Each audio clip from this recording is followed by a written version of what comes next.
Parotta goes with beef. What does മീൻ? പൊറോട്ട ബീഫിൻ്റെ കൂടെ പോകുന്നു എന്നാണോ? അല്ല. സോ പൊറോട്ടയും ബീഫും നല്ല കോമ്പിനേഷൻ ആണ് എന്ന് പറയാറില്ലേ? അതിന് ഉപയോഗിക്കാൻ പറ്റുന്ന ഒരു ബ്യൂട്ടിഫുൾ ആയിട്ടുള്ള ഇംഗ്ലീഷാണ് പൊറോട്ട ഗോസ് വിത്ത് ബീഫ് എന്ന് പറയുന്നത്. ഈ സെന്റൻസ് പഠിച്ചു വെച്ചോളൂ.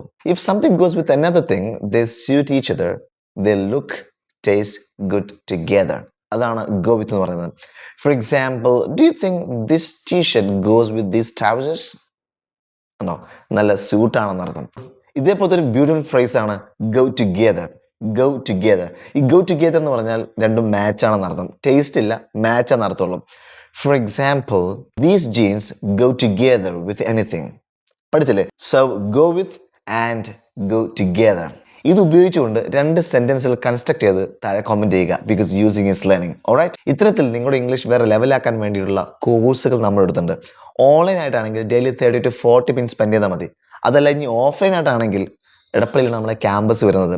ഡെയിലി 2 hours സ്പെൻഡ് ചെയ്യാം. രാവിലെ 7:30 മുതൽ രാത്രി 8:30 വരെ ബാച്ചിലുണ്ട്. കോഴ്സുമായി ബന്ധപ്പെട്ട വിവരങ്ങൾക്ക് ലിങ്ക് ബയോയിലുണ്ട്. And see you with another video. By.